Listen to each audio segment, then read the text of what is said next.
Hola, estamos desde Düsseldorf, Alemania, donde se lleva a cabo esta semana el K-Preview, donde vienen periodistas de todo el mundo a conocer las principales tendencias de lo que veremos en la feria acá. Me acompaña el señor Ingemar Buehler, él es Managing Director de Plastics Europe para Alemania. Thank you so much for this interview and for presenting us the vision of Plastics Europe about circularity for plastics. Thank you so much. You're most welcome. Now let's go with the first question. How can plastics contribute to be part of the solution for the main environmental global challenges? Plastics can help other sectors to become circular.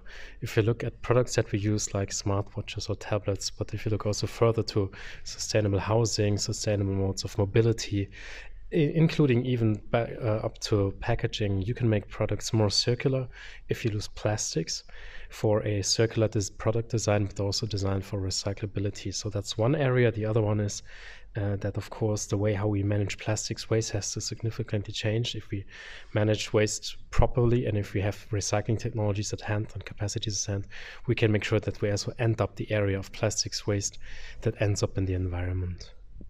Now, can you tell us about the vision of Plastics Europe on how mechanical and chemical recycling are very important to achieve plastic circularity? Yes, of course.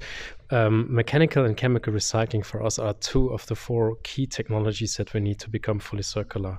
And in our vision, both technologies go hand in hand. Mechanical recycling has a very good and solid place in the market, but it also has its limits. You cannot recycle all of the plastics materials by mechanical means. And this is exactly where chemical recycling adds. It fills the gap between between mechanical recycling and thermal, so the burning of waste.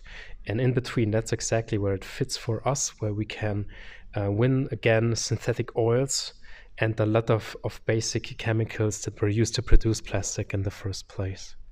Well, last April, Plastics Europe presented the Circular Economy for Plastics report. Can you tell us about some key findings of this report and what these results tell about the path that plastics should take to achieve circularity goals? Of course.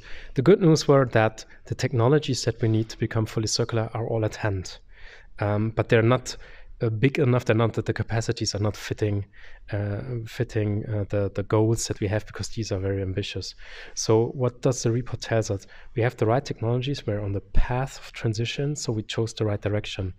The challenge is we're not fast enough so far. We have to invest significantly more into the transformation, and we have to become significantly faster, which means the industry has to do its homework, but also there are some stumbling blocks, some obstacles still in laws and regulations, and this is where we need to collaborate closely with political authorities and regulatory authorities to really make sure that the transformation is incentivized and that we can still be competitive, probably even better than nowadays, in a circular economy. Now, one last question, if you can tell us something about the importance of this particular case show to promote all these concepts worldwide.